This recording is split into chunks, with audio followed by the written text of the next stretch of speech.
Ma'am first of all welcome to INS. Thank you so much, pleasure. And सबसे पहले आपके रागिनी जैसे powerful role करना कैसा एक्सपीरियंस था आपका, उसके बारे में जानना चाहूँगा। बहुत ही अलग एक्सपीरियंस था। मैंने ऐसा कोई कैरेक्टर कभी अपनी लाइफ में नहीं किया।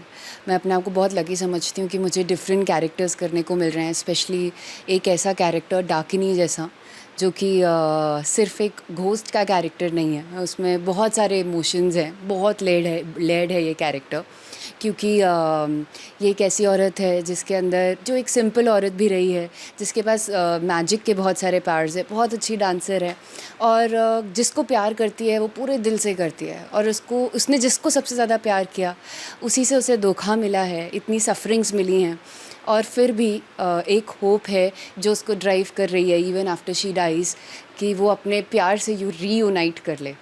तो मेरे लिए एक बहुत ही अच्छी अपॉर्चुनिटी है as an actor to explore this. क्या आप इमोशनली ड्रेन फील करती हैं शूटिंग के बाद?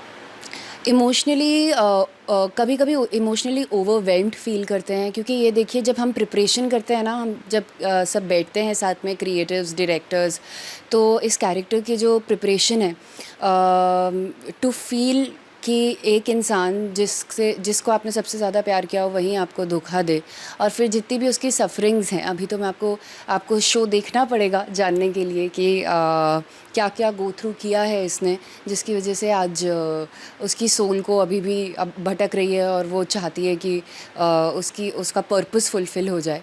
तो इमोशनली ओवरवेल्म हो जाता है कभी कभी, और बट वही है, यही इसकी खूबसूरती है इस कैरेक्टर की। रिवेंज और रोमांस दोनों थीम्स को एक साथ प्ले करना कैसा लगा? रिवेंज भी है, रोमांस भी है, ड्रामा भी है, डांस भी है, बहुत कुछ है, सिर्फ दो चीज़ें नहीं हैं इसमें, फुल पैकेज है ये। तो जैसे कि मैंने कहा कि मैंने इस तरीके का कैरेक्टर कभी पहले प्ले नहीं किया है, तो मैं अपने आप को बहुत ही खुशनसीब समझती हूँ, ग्रेटफुल समझती हूँ कि मुझे ऐसा कुछ करने का मौका मिल रहा है। फैंटेसी शो पसंद है एज एन ऑडियंस या सिर्फ एक्टर्स के तौर पे एंजॉय करती हैं? फैंटेसी शोज़ पसंद करती हूँ मैं, लेकिन ये मैंने कभी नहीं सोचा था कि इस तरीके का कैरेक्टर मुझे भी प्ले करने को मिलेगा कभी। अभी फाइनली फैंटेसी, सुपरनैचुरल, इस तरीके का कुछ प्ले करने के लिए मिल रहा है। तो दोनों पसंद करती हूँ, देखना भी पसंद करती हूँ, और अब इस प्रोसेस को एन्जॉय भी कर रही हूँ। अगर आपको एक जन्म और मिलता तो कौन सा एरा चूज करती हो और क्यों? यही करती, यही जो है, प्रेज़ेंट में जीना मुझे बहुत पसंद है, तो मैं कुछ और नहीं चूज़ करती, बस इसी में खुश हूँ। ऊंचाई जी। का एक्सपीरियंस और डाकनी के बीच क्या सबसे बड़ा डिफरेंस लगा एक्टिंग वाइज? हर जो हम शो करते हैं, हर डिफरेंट स्टोरीज़ होती हैं, डिफरेंट तरीका होता है डायरेक्शन का, तो हर शो जो है उसका एक अलग एक्सपीरियंस होता है। वो ऊंचाई एक अलग एक्सपीरियंस था, और ये डाकनी जो है ये बिल्कुल ही अलग शो है, तो इसका एक बिल्कुल ही अलग एक्सपीरियंस है। तो दोनों ही अलग हैं, जॉनर भी अलग है, और सब बाकी सब कुछ, स्टोरी वगैरह सब कुछ अलग है। तो शीन एक्टिंग के अलावा कौन सी चीज़ है जिसमें आपका दिल लगता है? बहुत सारी चीज़ें हैं, मुझे घूमना फिरना बहुत अच्छा लगता है, सफाइयाँ करना बहुत अच्छा लगता है, मैं साफ़ जगह को भी साफ़ कर देती हूँ जब मैं घर पे होती हूँ तो। और अभी एक छोटी सी बिल्ली हम लोगों के पास है, फ़ीबी नाम है उसका, यहीं पे ही है पीछे। तो 5 महीने की है, उसके साथ खेलना बहुत अच्छा लगता है बस। क्या कभी किसी रोल के लिए एक्चुअल हॉरर लोकेशन पे शूट किया है या कोई क्रीपी एक्सपीरियंस शेयर करना चाहिए?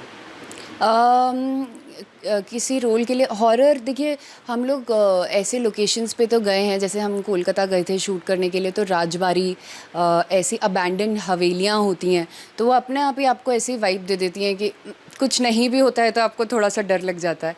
तो it is about the ambience actually. तो हाँ, मतलब कुछ सुपर नेचुरल तो एक्सपीरियंस नहीं किया, लेकिन अपने आप जो एम्बियंस की वजह से हल्का फुल्का डर लगता है वो तो लग ही जाता है। क्या आपको लगता है इंडस्ट्री में सिर्फ प्रिटी फेस होने से काम मिलता है या रोल भी मैटर करते हैं?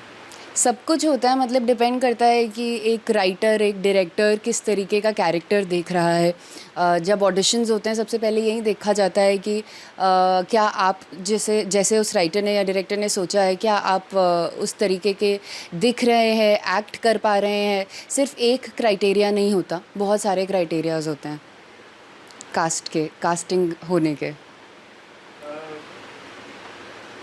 टीवी से बॉलीवुड का ट्रांजिशन अच्छा लगा या फिर हुआ कि टीवी एक्टर्स को फिल्मी दुनिया में सीरियस लेते हैं? ऐसा ऐसा बिल्कुल भी कुछ नहीं है। आजकल टीवी एक्टर्स सब कुछ एक्सप्लोर कर रहे हैं। आप देखिए वेब शोज़, मूवीज़ और इस तरीके का प्री कंसीव्ड नोशन बहुत ही अगर हुआ होगा भी तो बहुत ही कम है। मैंने पर्सनली तो एक्सपीरियंस नहीं किया है मूवीज़ का ही है या वेब शोज़ का ही है। ऑडिशन किया है तो अगर डायरेक्टर्स को या प्रोडक्शन को अच्छा लगा है तो उन्हें अपना किरदार दिखा है उस ऑडिशन में, तो बस काम किया है हमने। कभी किसी ने ये नहीं बोला कि आप पीछे क्या करके आए हैं। और मैं तो मतलब टीवी ने ही मुझे सिखाया है जो भी कुछ आज तक मैंने सीखा है। तो मैं तो टीवी की हमेशा ग्रेटफुल रहूँगी और थैंक यू रहूँगी और बहुत प्राउड फील करती हूँ कि मैंने टीवी शोज़ किए हैं और अभी भी कर रही हूँ। डाकिनी टाइमलेस लव स्टोरी है, तो आप खुद तो पिछले जन्म में किस एक्टर के साथ प्यार में होता अगर होती तो? पिछले जन्म में किस एक्टर के साथ प्यार में होती मैं खुद से ही प्यार में होती। और आई थिंक उससे खूबसूरत कुछ नहीं है। अगर आप अपने आप को सबसे ज़्यादा प्यार करोगे तो ही बाकी लोग भी आपको प्यार करेंगे। तो खुद से प्यार करना बहुत ज़रूरी है।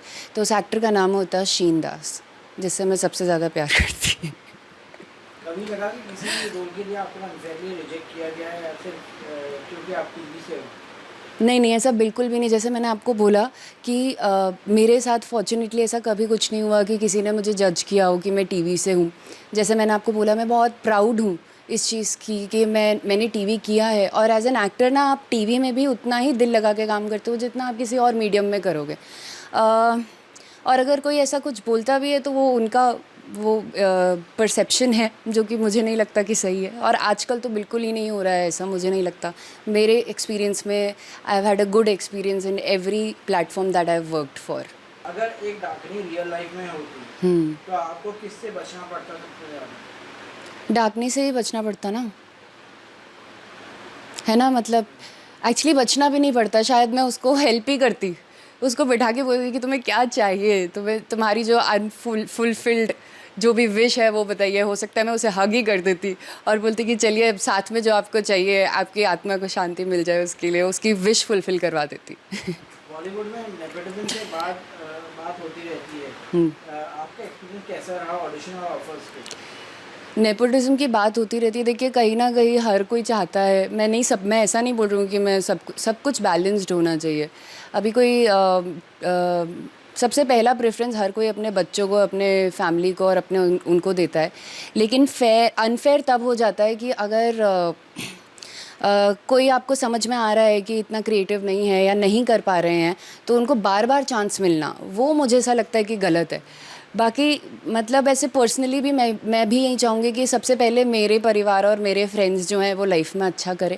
बट अगर उससे किसी और का जो ज़्यादा डिज़र्विंग है उससे उसका किसी और का काम छिन रहा है, तो वैसे एथिकली कुछ गलत ना करें, तब तक सब सही है।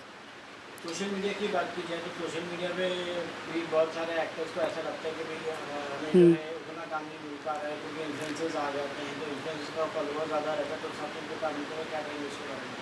फॉलोअर्स के हिसाब से तो बिल्कुल नहीं करना चाहिए। अगर ऐसा हो भी रहा है तो ये बहुत गलत है। अभी आपके तक साथ कभी ऐसा हुआ कि मतलब कि आपको जो रोल मिलना है वो किसी इन्फ्लुएंसर को मिल गया है अगर ऐसा हुआ भी होगा तो मुझे पता नहीं चला होगा। ऑडिशंस देती हूँ और लोग पूछते तो हैं कि इंस्टाग्राम का लिंक भेजिए और वो सब, लेकिन अगर आप जब तक मेरा काम देख रहे हैं इंस्टाग्राम पे तब तक ठीक है। फॉलोअर्स देख रहे हैं तो मुझे लगता है कि बेटर अप्रोच ये है कि जो ज़्यादा डिज़र्विंग है, जिसे अपना काम आता हो, उसको अगर आप कास्ट करें तो सबसे बेस्ट रहेगा। आपके लिए भी, प्रोडक्शन के लिए, सबके लिए, एक्टर के लिए भी, उस प्रोजेक्ट के लिए भी जो बना रहे हैं आप, जिस पे इतना पैसा खर्च कर रहे हैं, इतना मन लगा रहे हैं। टीवी शोज़ की बात की जाए तो मतलब आजकल हम देखते हैं कि टीवी शो बहुत जल्दी से मतलब कि बंद भी हो जाते हैं, तो क्या वजह मानते हैं आप उस चीज़ की? टीआरपीज़ वजह है और क्या वजह है। मतलब अगर ये देखा गया है कि देखिए चाहे टीआरपी किसी भी शो की कितनी भी हो, नंबर 1 वाले भी उतने ही मेहनत करते हैं, जिनकी टीआरपी नहीं आ रही होती वो लोग भी उतनी ही मेहनत करते हैं। तो क्या स्टोरी काम करती है, लोग क्या देखना पसंद करते हैं, इसका कोई मैथ्स और साइंस तो है नहीं। तो बस सब लोग पूरे अपने दिल से कोशिश करते हैं कि उन्हें प्यार मिले और अपनी तरफ से तो अच्छा काम करते ही हैं, बाकी सब किस्मत है। टीवी एक्टर्स की बात की जाए तो मतलब बहुत ही हेक्टिक शेड्यूल रहता है, हम्म। मतलब 12-12 13 घंटे। अपने इंडस्ट्री में एक चीज़ चली है कि मतलब यार 8 आवर शिफ्ट होनी चाहिए, तो आप हम्म। क्या कहेंगे उसके बारे में? देखिए बैलेंस बहुत ज़रूरी है, स्पेशली पैंडमिक के बाद सब लोग अपने हेल्थ को लेकर बहुत कॉन्शियस हो गए हैं। और सही गलत क्या है ना, वो एकदम ब्लैक एंड वाइट नहीं होता है, क्योंकि ठीक है एज एन आर्टिस्ट हम जब साइन कर रहे होते हैं ना कोई टीवी शो, तो हमें पता होता है कि 12 घंटे तो काम करना ही है, और अगर नहीं करेंगे तो रोज़ आपको कुछ ना कुछ ऑन एयर करना है, तो वो कहाँ से कंटेंट आएगा। तो वो भी समझना ज़रूरी है, और ये भी समझना ज़रूरी है कि हेल्थ पे ना बनाएं, तो कहीं ना कहीं बैलेंस ढूंढ के साथ में चलने से ही काम बनता है। राशि क्या मैसेज देना चाहेंगे अपने फैंस को? मैं बस ये बोलना चाहूँगी कि मैं बहुत समय के बाद एक ऐसा पहले तो बहुत समय के बाद टीवी कर रही हूँ, और अब एक ऐसा कैरेक्टर कर रही हूँ जो मैंने कभी पहले निभाया नहीं है। और मुझे ये हम लोग बहुत मेहनत कर रहे हैं। डाकनी जो है उसकी प्रिपरेशन में, आमी डाकनी शो जो है उसकी प्रिपरेशन में, उसकी स्टोरी पे, उसकी डायरेक्शन में, इस कैरेक्टर पे बहुत काम किया है। खाली मतलब इमोशनली नहीं कि वो किस तरीके से फ़ील करेगी, बल्कि फ़िज़िकली भी हमें 2 से 3 घंटे लगते हैं तैयार होने के लिए। आलता लगता है, वो बंगाली चंदन लगता है, ताकि और गहरी आँखें, मिस्टीरियस आँखें, तो वो एक कैरेक्टर तैयार करने में इतनी मेहनत लगती है सब लोगों की। और हम लोगों ने सब ने बहुत मेहनत की है ये खूबसूरत सा शो बनाने के लिए। आशा करते हैं कि आप लोगों को भी ये उतना ही पसंद आए जितना हमें पसंद आ रहा है। तो मैं बहुत एक्साइटेड हूँ, आप प्लीज़ देखना मत भूलिएगा 8 बजे सोनी टीवी पर आमी डाकिनी। अच्छा, सबसे बेस्ट हॉरर फिल्म बता दीजिए कौन सी है? सबसे बेस्ट हॉरर फिल्म अगर मैं हिंदी में बोलूँ तो मुझे भूल भुलैया 1 बहुत पसंद आई थी, क्योंकि उसमें सिर्फ हॉरर नहीं था, उसमें साइंस भी थी, तो वो बहुत ही इंटरेस्टिंग लगी थी मुझे। उसके अलावा बहुत सारी फिल्म्स मैंने अभी, कॉन्जरिंग बहुत डरावनी थी। पर्सनली मैं एक ऐसे इंसान हूँ जो बहुत जल्दी डर जाती हूँ तो हाँ, देखने में भी मज़ा आता है लेकिन डर भी जाती हूँ। तो हाँ, आहट बचपन में देखते थे, तो आहट की मुझे मेमोरीज अभी भी याद है। हम लोग सब जब भाई बहन बैठते हैं अभी भी साथ में, तो कहते हैं तुम make from the makers of आहट, या आमी डाकिनी आ रहा है।